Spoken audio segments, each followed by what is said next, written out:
Meus cumprimentos a todos. O meu nome é Aline, sou doutoranda do Programa de Estudos Linguísticos pela Universidade Federal de Uberlândia e gostaria de compartilhar com vocês uma reflexão sobre a formação do professor frente aos desafios do processo de ensino-aprendizagem em tempos de pandemia. Para iniciar, eu gostaria de fazer uma contextualização. O objetivo do nosso pesquisa, que se deu através de um artigo, foi analisar a formação do professor em meio à pandemia do Covid-19, através das atividades desenvolvidas nos PETs. Os PETs são planos de estudo tutorado desenvolvidos pela Secretaria de Estado da Educação de Minas Gerais para dar continuidade ao estudo não presencial. E ele foi adotado, então, nas escolas públicas e a nossa pesquisa se deu numa cidade do interior de Minas Gerais. O nosso foco foi investigar se essas atividades possibilitaram ou não a construção de sentidos pelos alunos, desenvolvendo assim o seu letramento crítico. Nós acreditamos que através dessa pesquisa, através da análise do PET, nós poderemos ponderar sobre a formação do professor, se essa formação, nesse momento atípico, o está preparando para enfrentar os desafios que o processo de ensino-aprendizagem reclama. Nós consideramos que uma das áreas mais afetadas nesse contexto foi a educação. Para essa análise, então, nós selecionamos uma escola, como já dissemos, de uma cidade de interior de Minas Gerais, e a professora participante da pesquisa, ela é professora regente do segundo ano do ensino fundamental. Para essa pesquisa, nós recolhemos um material e ele estava trabalhando, a professora, nesse material, o gênero textual bilhete. Esse material ele foi recolhido no mês de setembro do ano de 2020. E a atividade dos alunos, a resposta dos alunos, foi o principal instrumento utilizado para a coleta de dados. Para nossas reflexões iniciais, nós queremos dizer que a construção dessas atividades do PET está embasada nas diretrizes curriculares municipais, que, por sua vez, estão em consonância com os preceitos da Base Nacional Comum Curricular. Esse documento, de caráter normativo, define o conjunto orgânico e progressivo das aprendizagens essenciais, que todos os alunos devem desenvolver ao longo das etapas e modalidades da educação básica. Nós trazemos a citação de Kleiman, que diz que é na escola, a agência de letramento por excelência de nossa sociedade, que devem ser criados espaços para experimentar formas de participação nas práticas sociais letradas.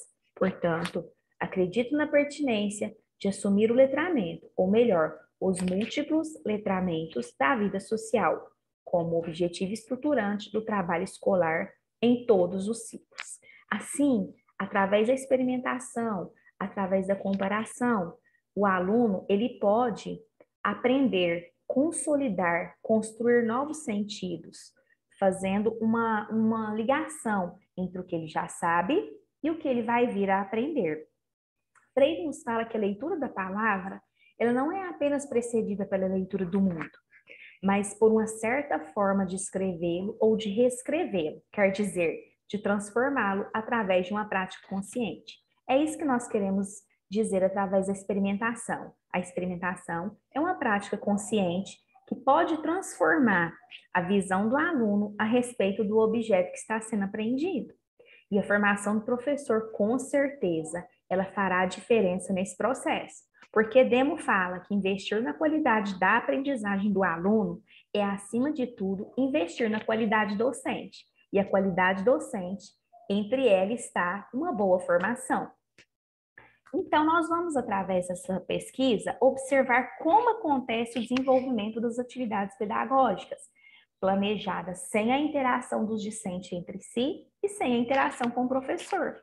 Então, esses pontos vão ser discutidos a partir dessa proposta de análise, né? Então, a gente vai passar para o material que nós selecionamos, mas nós queremos dizer que a nossa intenção aqui não é avaliar o conhecimento formal da língua que os alunos apresentam, ou o domínio do gênero textual trabalhado. Nós vamos analisar como as atividades desenvolvidas no PET possibilitam ou não a construção de sentido pelos alunos, desenvolvendo assim o seu letramento crítico. Essa é a atividade. A professora, ao desenvolvê-la, ao produzir esse material, ela optou trabalhar pelas disciplinas de língua portuguesa e literatura conjunto. Nessa escola, os professores têm essa possibilidade de escolha, se querem desenvolver as atividades juntas ou separadas por disciplina. Nós vemos aí que na atividade pede-se um exercício de leitura, de compreensão e após de perguntas e respostas. Lembrando que o gênero textual a ser trabalhado era o bilhete. Nós selecionamos aqui 4 atividades. Por que 4? Porque todas as outras atividades, elas contêm mais ou menos o mesmo padrão de respostas. São atividades que o aluno identifica no texto a resposta de forma mais ou menos automática, como se houvesse uma resposta certa, uma resposta esperada. A resposta está lá, dentro do texto, esperando apenas que ele a retirasse e transcrevesse no espaço do papel. Nós analisamos que, embora o gênero trabalhado seja o bilhete, no texto nós encontramos um outro gênero, o convite.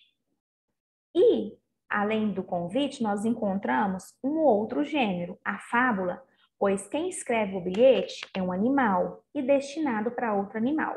As respostas são sempre as mesmas. Para quem escreve, para a Dona Formiga. Quem escreve, o Senhor Caracol. E qual que é o conteúdo? O convite de aniversário, como vocês podem verificar. Então, nós podemos dizer que esse tipo de atividade, após a análise, não favorece o desenvolvimento do letramento crítico, que oportuniza a construção de sentido pelos alunos. A atividade, ela se mostra sem muita problemática, sem muito planejamento, e uma das possíveis causas para esse tipo de atividade, para essa construção que possui uma proposta vaga, ela pode ter surgido em decorrência desse momento pandêmico, onde professores, escolas e alunos tiveram que se adaptar rapidamente, sem formação, sem suporte e sem material adequado. Então, nessa perspectiva de letramento crítico, a atividade deveria proporcionar aos alunos uma reflexão que abrisse espaço para outro prisma, para comparações, para outras leituras, para relacionar a vivência dele com o material que estava sendo estudado. Então, algumas concepções de ensino-aprendizado socialmente significativos devem ser questionados e repensados a partir da interação dialógica com os outros. Os dados nos apontam que é preciso investir na formação dos professores, capacitá-los, para que eles consigam desempenhar sua função com mais segurança, com mais conhecimento, dando novo significado às práticas pedagógicas, além de desenvolver habilidades com os usos de tecnologia. Nós compreendemos esse momento pandêmico como uma nova situação, e ele requer novas formas de pensar, de repensar, de agir e de reagir. A escola precisa adequar as atividades, pensando nessas possibilidades de experimentação à distância. O aluno, ele não está mais frente a frente com o professor, ele não está mais frente a frente com o colega. As discussões que se faziam presentes na sala de aula foram substituídas pelo silêncio do papel e muitas vezes da própria família, que não possui condições de ajudar o aluno. Por isso, investir na formação do professor é primordial para que o trabalho de ensino-aprendizagem continue além dos muros da escola.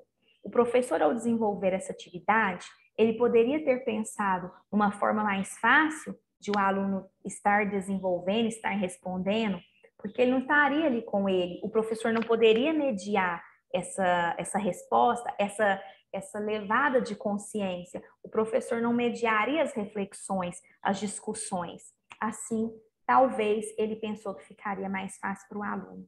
Mas nós vemos, então, o quanto é importante a formação. Deixamos aqui algumas referências bibliográficas. Agradeço a atenção de vocês e espero uma próxima oportunidade para compartilhar outros conhecimentos. Obrigada!